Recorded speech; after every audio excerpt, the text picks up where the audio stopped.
Oh, I dropped a button right out of the gate. Good morning, everybody. Good morning, everybody. There's some stuff going on here. You probably have noticed. And my mom is here today. She's over there winding. She's helping me with some kits. Good morning, everybody. Welcome back to Ribbon Candy Hooking. I am fooling around a lot this morning, as you can see. So let me see who's here. You know, what's going on is we're in party mode because my mom is here and we're spinning and we're being silly and a bit crazy. And on the other side of the wall where Jay is running his auctions and Steph is over there separating pins, this morning they got a lot, like a collection of like over 200 pinback type pins. So I thought I would put as many as I could onto my person to entertain while I'm reading and doing commentary today. These are ones that I thought were super funny and not offensive because there were plenty of those too. So, racing around, Anita, good morning. Watch later on. You're on your way to St. Thomas. Good for you, Anita. Have a great time. Wow, have fun. Travel safe. Nice. Kaz, good to see you. I just put your owl together and I put some extra I put some strips in there for you just in case you couldn't get those with the colors that you have because I think you're going to want them. Oh my God. I think I'm allergic to wool. Kira, good morning. Good morning. Good to see you. Lisa, good morning in Pennsylvania. Is it hot and humid? I guess it's hot and humid here, Mom, is it? Well, we have the air conditioner on so high. We have no sun. You know, that's true. Yeah. Lisa, you probably have the sun in Pennsylvania, right? Making it a bit more hard to take. Tara, good to see you. Storms blowing into Ontario today. Isn't that funny? We are all getting a different bag. Jennifer, great to see you. Same in Nebraska. Martha, great to see you. Good morning. Suze, good morning in Kansas. Good to see you. Penny, hello in North Carolina. Catherine, hello in cool and breezy Idaho. That sounds the best so far. Beverly, good morning. It's going to get hot there in Washington. Good morning, Kirsten. Good morning, Joy. And Dave in Toronto. I love the buttons, too. I'm having a lot of fun with them. And other than that one mishap, nothing has happened, right? We'll see what happens next. If you see me go, you know something happened. But so far, so good. So what did I want to tell you today? A couple of things before we get into commentary, because I was having so much fun, and I appreciate all the messages I got yesterday about the Anne Wiseman book that we're looking at this week. It really is such a good book. Such a good book, such a worthwhile book. There is a second book, and you probably noticed that if you went shopping for books yesterday, and it's a lot more expensive. So, and I was going back and forth with Anne yesterday because she was saying, do you think it's the same book? Because you know how sometimes a book comes out 5 years later and it's actually the same book by the same author with a new title, and how sort of heartbreaking that can be because, you end up buying it twice by accident. So I bought the second book, and it was a lot. It was like $50. But if it's a great book, then it's worth it, right? I mean, new books can cost $50, and they're coffee table books, and they're not half as good as something by Anne Wiseman. So I'll let you know, unless anybody has seen the second book. I haven't seen it. I think it's called Rag Rugs and something kind of thing. But it looks like it's different. So I will let you know. That's a to be continued. But I appreciate all your messages because it really was a great finding the Anne Wiseman book. Hello, Barbara. Good to see you. And again, I think the problem with finding the Anne Wiseman books is that this one is called Rug Tapestries and Wool Mosaics. And she's not using the words rug hooking, although she's a puncher. But all the same, without that phrase, it does make it a bit hard to find these titles. So I wanted to get back to that. And the reason I'm wearing these earrings with the balloon dogs a second time, two reasons. Well, the main one is that, I don't know if you remember, but both of my kids, particularly Jocelyn, has been making balloon animals like crazy. We cannot keep those long, twisty balloons in the house. We're getting them by the hundreds, and she's just twisting them like a master. And she was so keen the other day. She said what she wanted to do for her birthday, that's September 29th, is she wanted to come live onto Coffee Time and twist balloons with everybody who was watching. And she wanted me, in the meantime, to send a balloon just for fun to everybody who ordered something, just in case they were tuned into Coffee Time while she did her balloon dog demonstration. But then I looked up the kinds of balloons that you use, and you need a pump to blow up these balloons. We have pumps, but most people don't have pumps, right? So I thought, well, that's not going to work. But she's still going to come on her birthday. That's miles away. But she's going to come on that morning and start us off with a demonstration on making a balloon dog, which we can all look forward to. So it got me going with my balloon dogs. And I have to show you this because I was working on this design in our Facebook group, which is Rug Hooking and Punch Needle Club. We've been doing an exchange, and I'm participating in both exchange number 1, exchange number 2. Did you see, Mom, exchange number 2 came out? Oh my So God. exchange number 1 ends, we're supposed to send our piece by August 21st, 31st, the last day. Anyway, mine is almost done and it's a surprise, so I won't show you yet. But the first design I was working on for that project, a small 6x6 square, just to swap with another buddy in the group. And Jean is the person who's doing that. And if you search the group, you will find that number 2 was just announced, I think, yesterday. But I was working on a design with balloon dogs because of the kids doing so much with it and being so visible for me lately. I got all excited and I was working on a design 6x6 of balloon dogs, and it turned out I just found it to be a bit too confusing looking. I couldn't reconcile the composition in a way that I thought it visually read successfully, so I stopped working on it. So instead, I did this design. And a couple things about this design. I'm going to be working on it. This is going to be my for fun project in the next couple of weeks. Because I do have a few days here and there in between classes that I'm going to be on the Cape again because of classes. And I'm going to bring some projects. And this is one of the projects that I'm going to bring. This is and this is just the tracing paper thing. I'm making it much bigger, and I'm still sort of working it out. But and I'm going to take the strings off the bottom because at the bottom is a tree line. So just ignore these lines that you're seeing. I was just working on sketching and stuff. This is a solid tree line at the bottom for a sort of a break, a ledge, and then above it, the top of a Ferris wheel, the top of the roller coaster, and then these 2 balloon dogs on balloon strings drifting up above the carnival or the amusement park, right up into the sky, like wild and free. So I'm going to be working on this, and the style that I'm going to be working on this in is higgledy-piggledy. And I'm going to go out of my way, even though this is a very there's mathematical work here and all of these crossing lines. I'm still going to try to work at higgledy-piggledy because I love that style. I love the looseness of it, and I'm going to experiment with a design as busy as this. Of course, the only busy part really is the rides, right? I'm going to experiment and see if it can be done, because I would love to see this looking loose and cartoony, higgledy-piggledy style. And I really wanted to do just one more summer theme before I get full blast into autumn stuff and harvest stuff and seasonal stuff. So I will see how that goes. That's why I wore these earrings again, to remind myself to show you that composition before I start working on that rug. Yeah, Kira, number 2 came out, Search Rug Exchange, I think, or search Jean's name. I think it's Jean Coates, Coates, in our group. She posted it, I think, yesterday. It might have been the night before, but it was very recently. And she said, number 2, and then she had the dates for number 2, and people were already signing up. And I got in there, too, and signed up, because 6x6 is really a mug rug size, isn't it? It's quite small. And it's very manageable, and for beginners too. You don't when you're approaching projects like this, whether it be the Van Gogh chair, Barbara's challenge, or Jean's challenge, the exchange of rugs between friends. It's between friends, and don't be thinking that yours isn't going to be good enough, or someone's going to be disappointed to get yours. Somebody's going to be very happy to get yours, no matter what. Right, no matter if it's your first piece or not. So it's nice to be a part of that. Linda, good to see you. Good morning.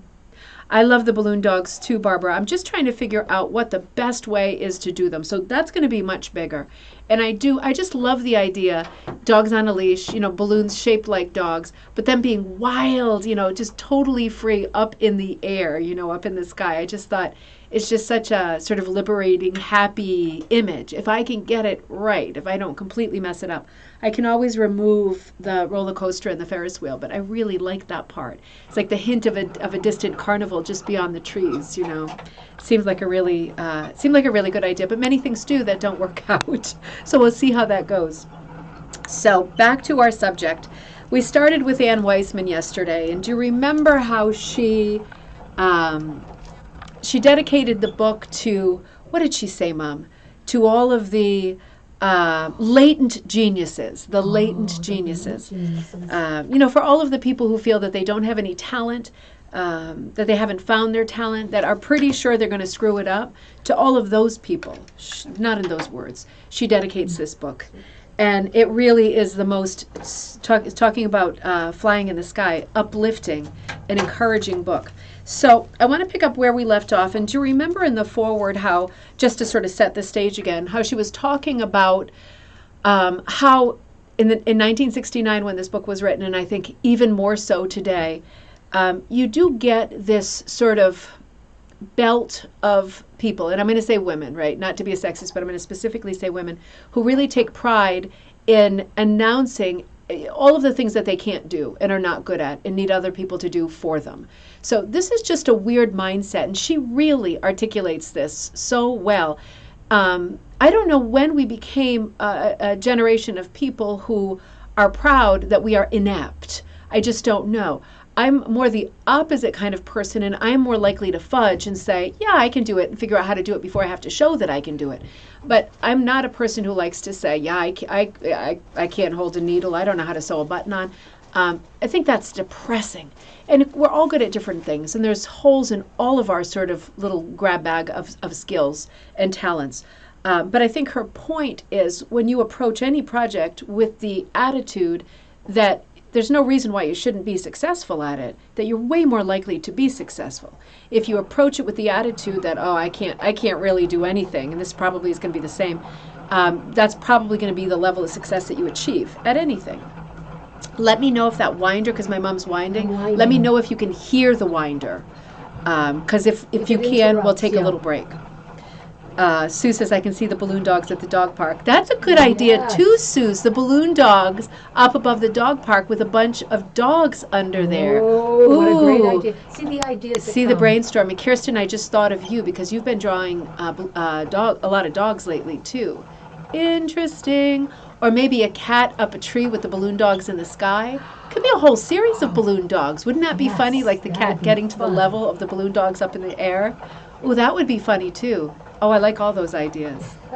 So now she moves into the introduction, and she's really going to shift into, she's already told you that what she wants, her object with this book, is to get you off the kit and doing original work. So that's not everybody's goal, and that's not even everybody's desire. So everything with a grain of salt.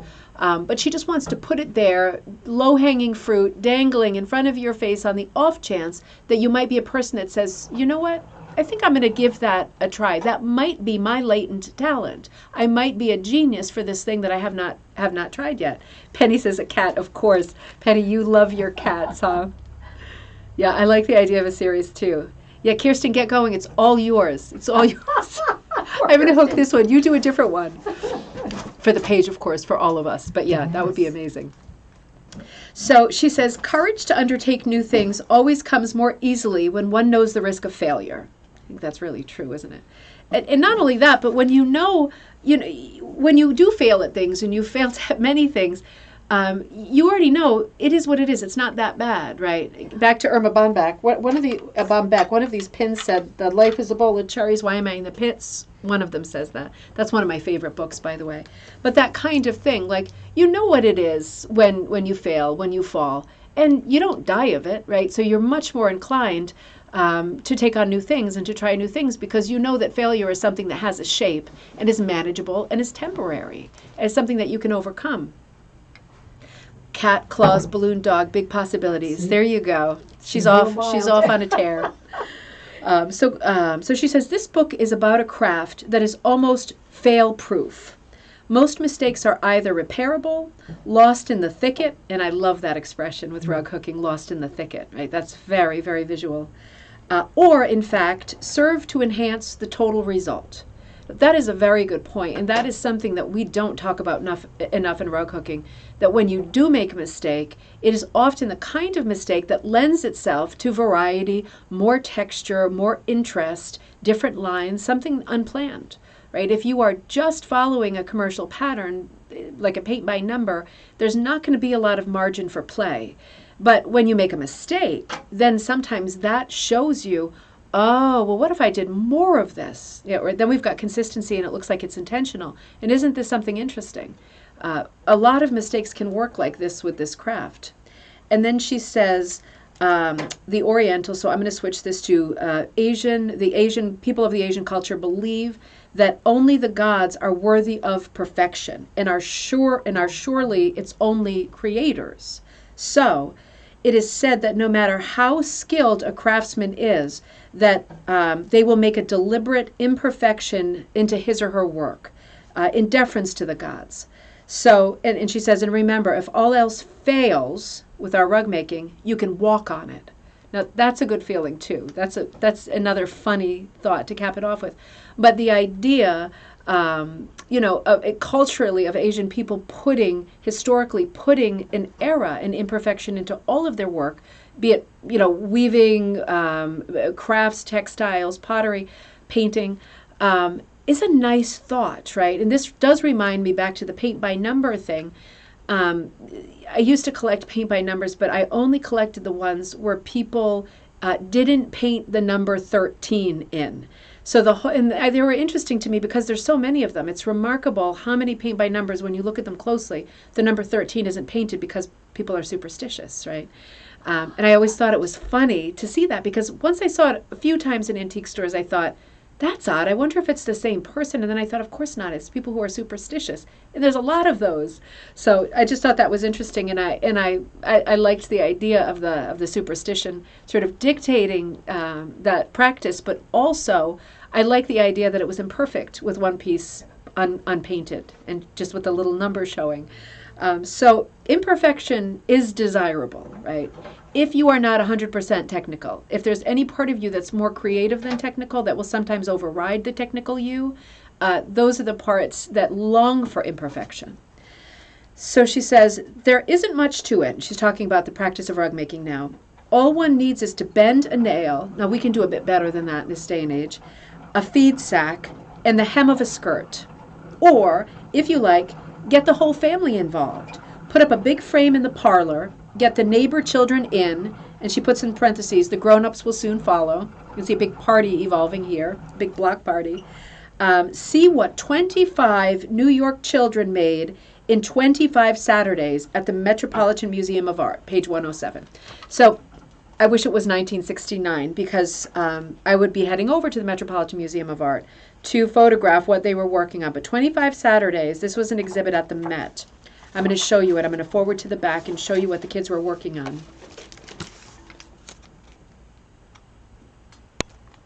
Bring in focus first. So it looks like a cartoon, but they're actually punching. This is what's called a shuttle hook or a punch. This is the one you stand at. So they've built a giant frame, and for 25 Saturdays, 25 kids are coming and working on this piece.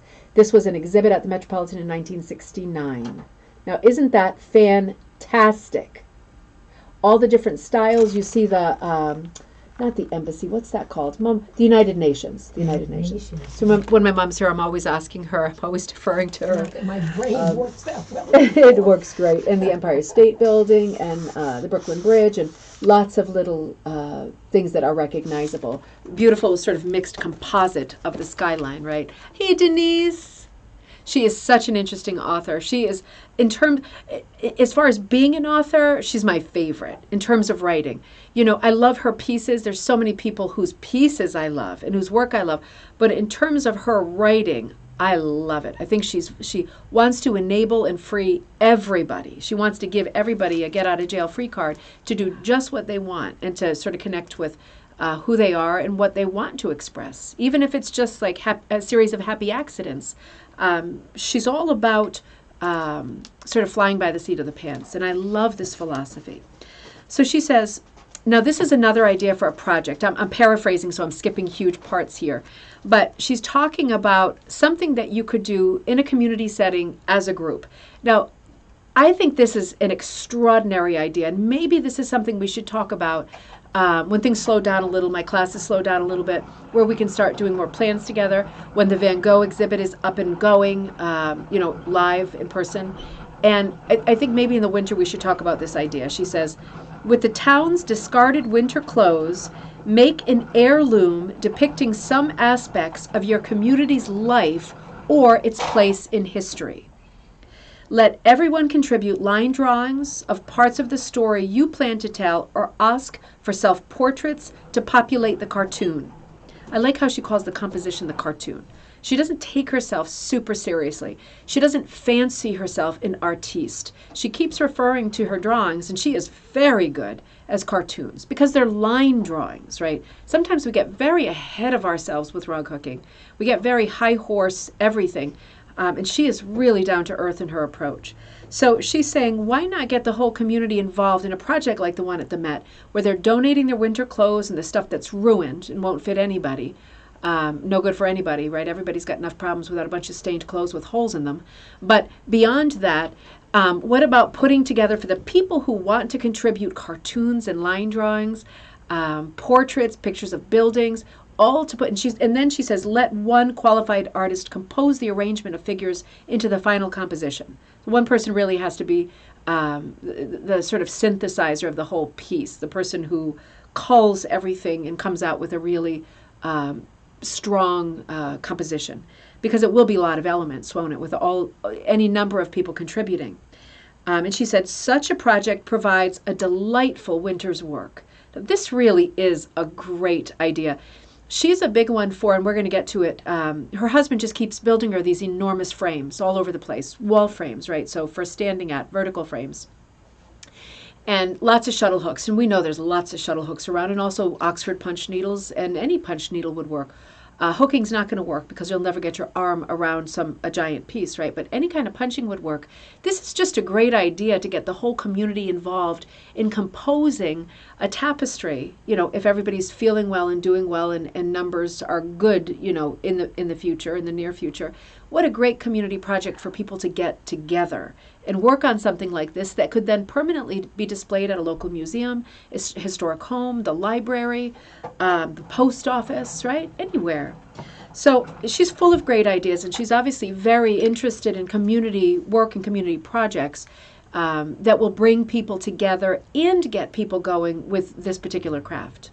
She says nobody should be allowed to think that he or she has no talent in the mysterious field of art.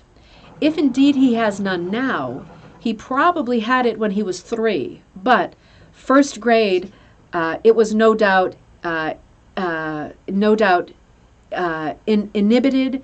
embarrassed, shamed, or trained out of him. So this goes back to what we were talking about yesterday, how you get the confidence sort of beaten out of yourself the older you get.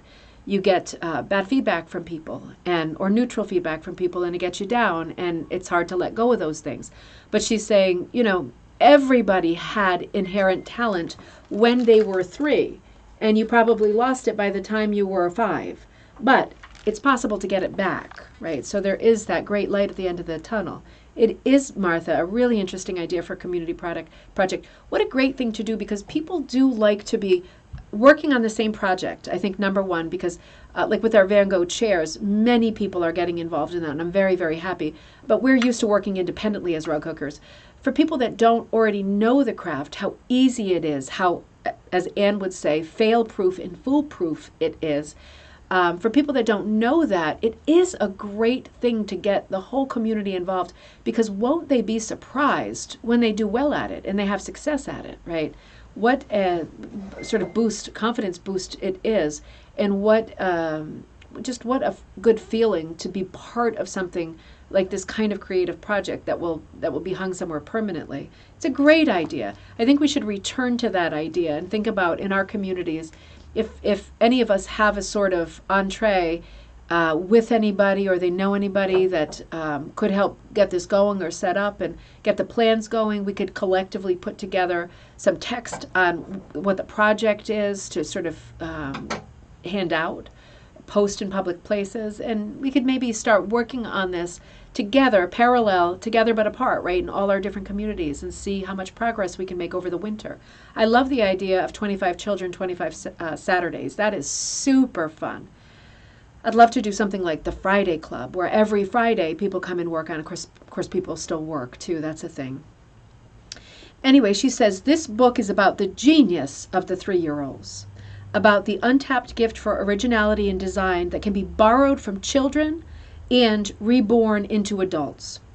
It is about an ancient craft that happens to be an indigenous American craft, and I'm going to add North American craft, right?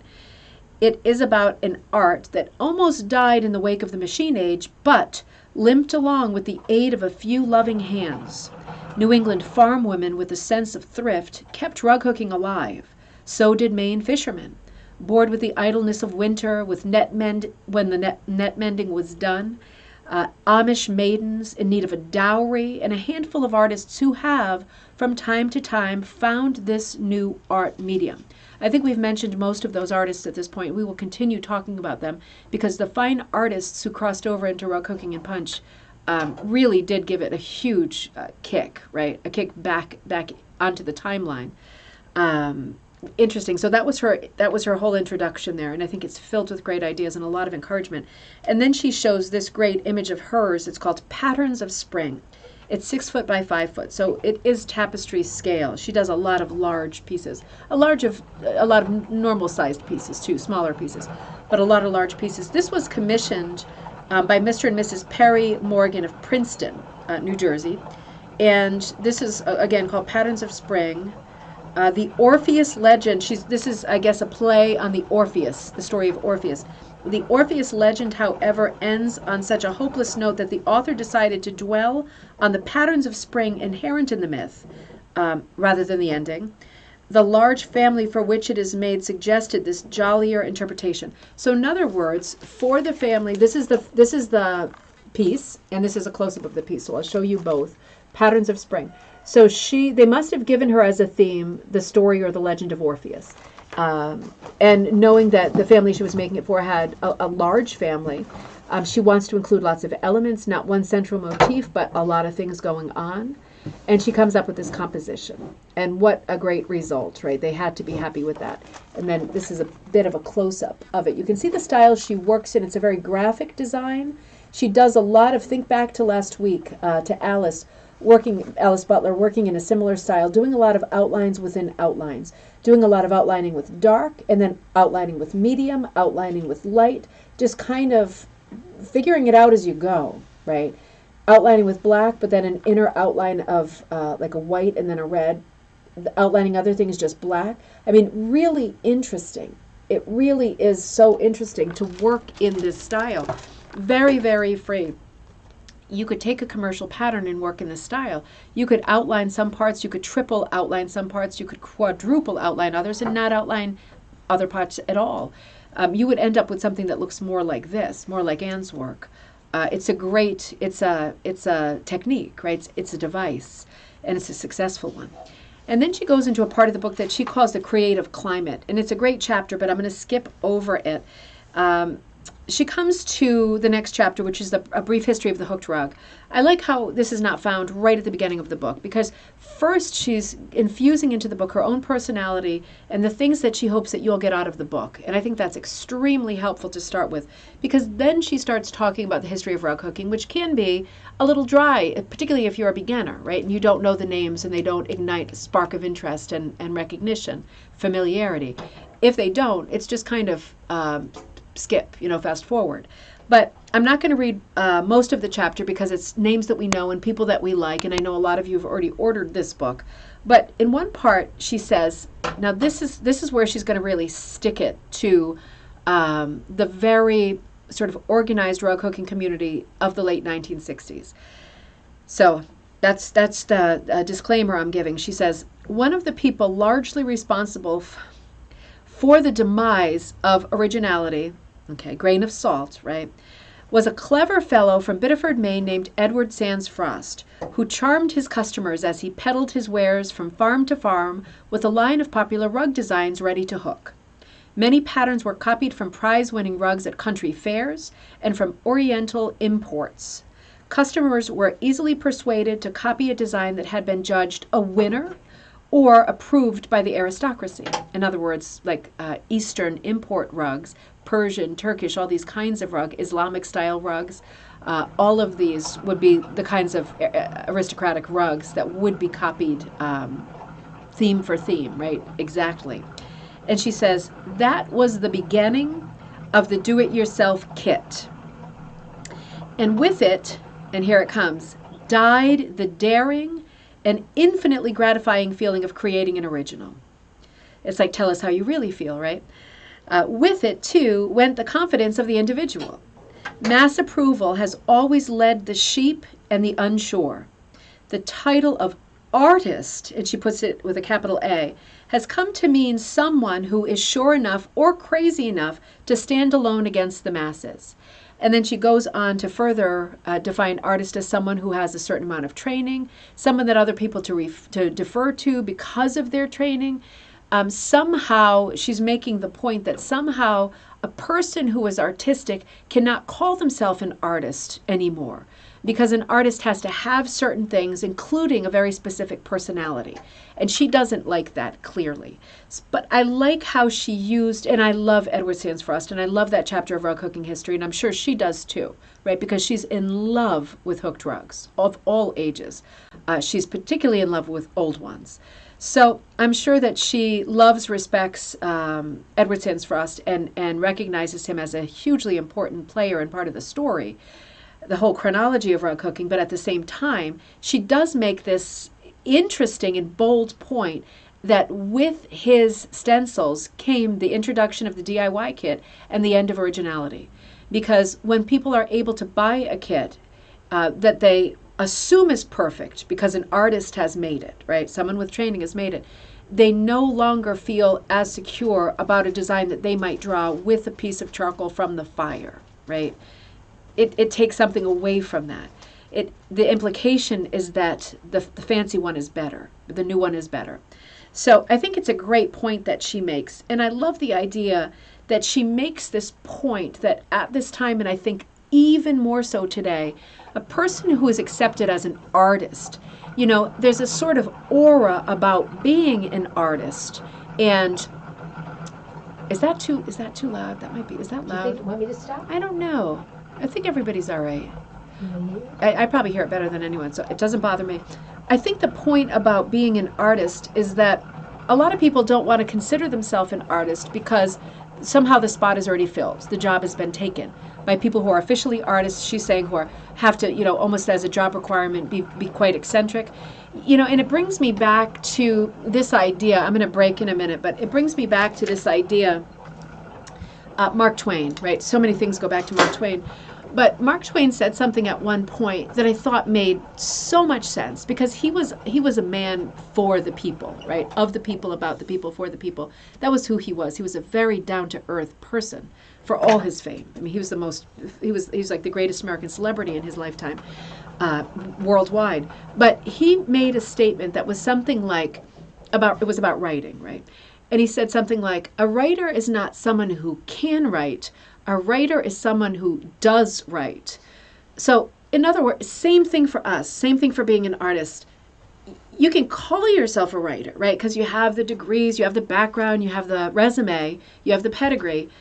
But if you don't do it, are you that thing? Or is the person who's standing next to you with none of that pedigree, who writes every day, whether it's in a diary, does nonfiction, writes poetry just for fun, just for themselves? What makes one of those things better than the other? I don't think either one is better than the other. I think they're equal. And I think this is a very leveling book in terms of her philosophy. She's saying everybody is equal. Don't be fooled by the idea of what an artist with a capital A does, because you can do the same thing. If you draw all the time, if you're interested in drawing, if you practice it, then guess what? You are also an artist with a capital A, right? The pedigree doesn't matter and the resume doesn't matter. If you do it, that's what you are. You define yourself by what you do. You don't need somebody telling you that you are this or you are that. You certainly don't need somebody telling you what you're not. So I thought that was a really good point. She makes a lot of very good points. Very encouraging. But I'm going to break for now because we've got a lot going on in here with putting stuff together. I'm going to free myself of these. It's a good thing my boobs are not fakies, right? I know it. I shouldn't have said that on the air, because there's a lot of pins right now. But I'm gonna free myself of this armor, and I won't be so silly tomorrow. But I hope you enjoyed that episode. I really, we're going to be looking at this book again tomorrow. I'm going to have to see how it goes, because I'm teaching again on the Cape this weekend, so I'm going to be traveling on Friday. And there's a very strong chance that I won't be able to run a show on Friday, being in a hotel again, because I'm just not sure of the signal. And it makes me much more nervous and stressy to wonder if I'm in and out and if the signal's fading, and to waste really great commentary on a show that is sketchy, technology-wise. But tomorrow, certainly, I'm coming back to Anne Wiseman. And I think we'll be coming back to her next week. And I think in the meantime, the other Anne Wiseman book will come. So we have got Anne Wiseman Palooza on the horizon. But anyway, have a great afternoon. And I will see you tomorrow, same time, noon Eastern Standard Time, for, Lisa, enabling me to be naughty. Tomorrow, Eastern Standard Time, for a continuation of this book and looking at some more of, let's just look at one more of her original pieces. I put one in the thumbnail today. Her original art is just, it's just crazy. It's just crazy.